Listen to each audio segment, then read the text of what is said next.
అందం అంటే గుర్తొచ్చేది మగవలే. ఆ ప్రపంచం వాళ్ళకే సొంతం. కానీ ఇప్పుడు రోజులు మారాయి. సౌందర్య పోషణలో మగవులతో సమానంగా పోటీ పడుతున్నారు మగజాతి ఆనుముత్యాలు. అందం అమ్మాయిల సొంతం మాత్రమే కాదు, మేం కూడా అందగాలమే అని నిరూపించుకునే ప్రయత్నంలో పడ్డారు. వేల కోట్ల రూపాయలు ఖర్చు పెట్టి మరీ అందం వెంట పడుతున్నారు.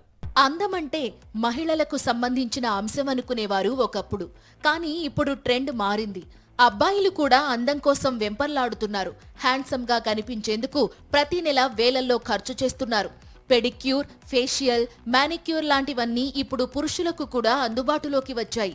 అంతేకాదు, మహిళలతో సమానంగా మగాళ్లు కూడా యాంటీ ఏజింగ్ ట్రీట్మెంట్స్ తీసుకుంటున్నారు. స్త్రీల చర్మం కంటే పురుషుల చర్మం కొంచెం రఫ్ గా ఉంటుంది. వాతావరణంలో మార్పులు, దుమ్ము, ధూళి, కాలుష్యం, అలవాట్లు ఇవన్నీ కలిసి పురుషుల చర్మంపై ప్రభావం చూపుతున్నాయి. దీంతో మగవాళ్ల కోసం మార్కెట్లో కూడా రకరకాల క్రీమ్స్, ట్రీట్మెంట్స్ అందుబాటులోకి వచ్చాయి. దీంతో పురుషులు కూడా బ్యూటీ సెలూన్స్ వైపు పరుగులు పెడుతున్నారు. మగవారు అందంగా కనబడాలంటే జుట్టు, గడ్డం ముఖ్యం. వీటి కోసం ప్రత్యేకంగా హెయిర్ స్టైలిస్టులున్నారు. మారిన ట్రెండ్ కు తగ్గట్టు ఈ హెయిర్ స్టైలిస్టులు విదేశాలకు వెళ్లి శిక్షణ తీసుకుని మరీ వస్తున్నారు. సో సెలూన్ రన్ అవుతూ ప్లస్ మేము కూడా డిఫరెంట్ ట్రైనింగ్ సెషన్ కోసం ఫారిన్ కంట్రీస్, తర్వాత డిఫరెంట్ హెయిర్ స్టైల్స్ కోసం ఇంకా వాళ్ళని గ్రూమ్ చేయడానికి మేము దాంట్లో ఉండే మెలకువలు నేర్చుకోవడానికి ఇటలీ పోయినాము. తర్వాత దుబాయ్ ట్రైనింగ్ సెషన్ అటెండ్ అయ్యాము. తర్వాత రీసెంట్లీ ప్యారిస్ వెళ్ళి వచ్చాము. ఒకప్పుడు pastry, cinema field, corporate sector వాళ్ళు మాత్రమే అందంపై దృష్టి పెట్టేవారు. కానీ ఇప్పుడు ప్రతి ఒక్కరూ అందంగా కనిపించాలనుకుంటున్నారు.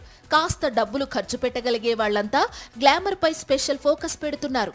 ఎందుకంటే మహిళలు మాత్రమే కాదు, మగవాళ్లు కూడా ఆకర్షణీయంగా కనిపించడం ఇప్పుడు తప్పనిసరిగా మారింది. ఇలా కనిపించడం వల్ల పురుషుల్లో ఆత్మవిశ్వాసం పెరుగుతోంది. ఇన్స్టాగ్రామ్ అనేది ఒక సోషల్ మీడియా ఎట్లయిపోయిందంటే ఇప్పుడు ఉన్నోడు లేనోడు మొత్తం పెట్టేసి నేనే మంచి స్టైల్ అనుకుంటుంది. అది కాదు. సో మీ ప్రొఫెషనల్స్ దగ్గరకు వస్తే మీ ఫేస్కి తగ్గట్టు ఎలా చేయాలి, ఏం చేయాలి, దాని తగ్గట్టు మేము సెట్ చేసిన తర్వాత అప్పుడు మీరు ఇన్స్టాగ్రామ్లో పోస్ట్ చేస్తే దాని తగ్గట్టు మీకు ఏందనేది రిజల్ట్ అనేది తెలుస్తుంది. సౌందర్య ఉత్పత్తులు, సౌందర్య పోషణ కోసం మహిళలు ఖర్చు చేసే మొత్తం ప్రతి ఏటా పెరుగుతూనే ఉంది. 2023లో భారత్లో beauty and personal care market $2,100 కోట్ల చేరుకుంది.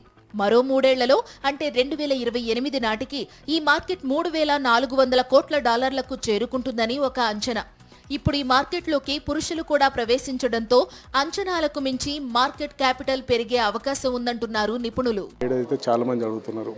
బేడ్ colours, so even men colours also fade colours, బాలియాస్ అని, లేకపోతే హై టెక్నిక్స్ అని, లేకపోతే డిప్స్ అని, కలర్ డిప్స్ అని చాలా రకాలు. దాంట్లో ఇక చెప్పుకుంటూ పోతే ఇక చాలా పెద్ద సముద్రంలాగా ఇవన్నీ హెయిర్ స్టైల్ అనేది చాలా పెద్ద ఇండస్ట్రీ.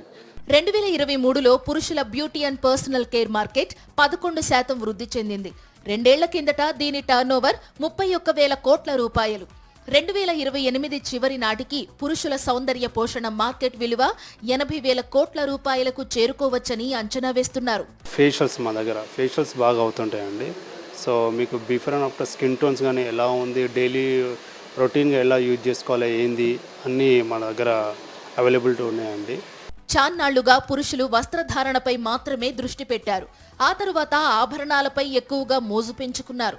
ఇప్పుడు వాటితో పాటు అందంపై కూడా దృష్టి పెట్టే పురుషుల సంఖ్య పెరిగింది. సోషల్ మీడియా రాకతో పురుషుల్లో ఫ్యాషన్ ట్రెండ్ ఎక్కువయింది. ఇన్స్టాగ్రామ్లో చూసి మరీ హెయిర్ స్టైల్స్, ఫేషియల్స్ చేయించుకుంటున్నారు మగాళ్లు. ఆరోగ్యంపై శ్రద్ధ పెరగడం కూడా ఈ ట్రెండ్కు ఓ కారణం. ప్రస్తుతం హైదరాబాద్లో విమెన్ బ్యూటీ పార్లర్స్తో సమానంగా పురుషుల కోసం కూడా గ్రూమింగ్ సెలూన్లు ఏర్పాటు చేస్తున్నారు. సెలబ్రిటీల నుంచి సామాన్యుల వరకు వాళ్ల స్థాయిని బట్టి అందుబాటు ధరల్లో ఈ సెలూన్లను ఏర్పాటు చేస్తున్నారు.